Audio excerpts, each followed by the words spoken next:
আসসালামু আলাইকুম রহমতুল্লাহি বারকাতুহু। ফেসবুকে সর্বনাশ হওয়ার আগেই তিনটি সেটিং বন্ধ করুন। আপনি যদি ভিডিও ক্রিয়েটর হয়ে থাকেন, আপনি যদি কন্টেন্ট ক্রিয়েটর হয়ে থাকেন, আপনার অত্যন্ত জরুরি এই তিনটি সেটিং বন্ধ করা। অথবা আপনি যদি নর্মাল ফেসবুক ইউজারও যদি হয়ে থাকেন, মান সম্মান বাঁচাতে এই তিনটি সেটিং বন্ধ করা অত্যন্ত জরুরি।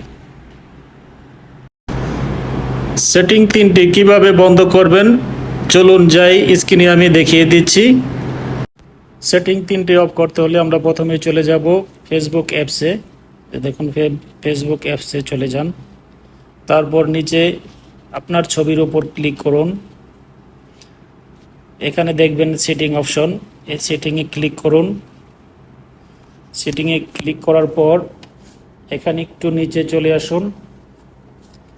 এখানে দেখবেন একটু নিচে লেখা আছে কন্টেন্ট প্রিফারেন্স, এখানে ক্লিক করুন।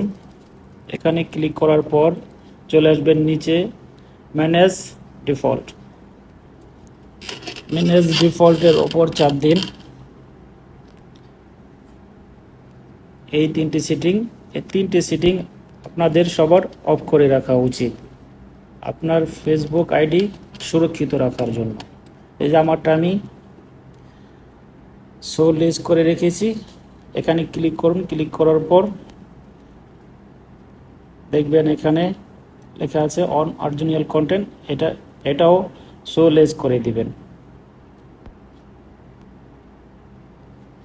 তারপর চলে আসুন নিচেরটা, এখানে ক্লিক করুন। ক্লিক করার পরে যে দেখেন আমারটা শো লেস করে রেখেছি, আপনার ডিফল্ট লেখা থাকলে শো লেস করে দিবেন। এই যে ডিফল্টে থাকতে পারে, হয়তো আপনি শো লেস করে দিবেন, তাহলে আপনার তিনটি অপশনই বন্ধ হয়ে যাবে। এখানে অন অরিজিনাল কন্টেন্ট এবং লো কোয়ালিটি কন্টেন্ট কেউ ট্যাগ করলে আপনার নিউজ ফিডে দেখাবে না, এবং নিচেরটা সেন্সিটিভ কন্টেন্ট। এই সেন্সিটিভ কন্টেন্ট থেকে বাঁচার জন্য, মান সম্মান রক্ষার জন্য এটা অত্যন্ত জরুরি বন্ধ করে রাখা।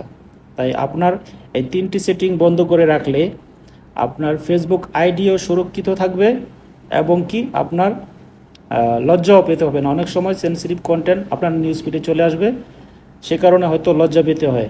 তাই লজ্জা থেকে বাঁচার জন্য, নিজের আইডি সুরক্ষিত রাখার জন্য এই তিনটি সেটিং বন্ধ করে রাখবেন। আর এরকম সেটিং নিয়ে ভিডিও পেতে আমার ফলো বাটনটি চাপ দিয়ে রাখুন। আবার দেখা হবে কোনো সেটিং নিয়ে। ভালো থাকবেন। আল্লাহ হাফিজ।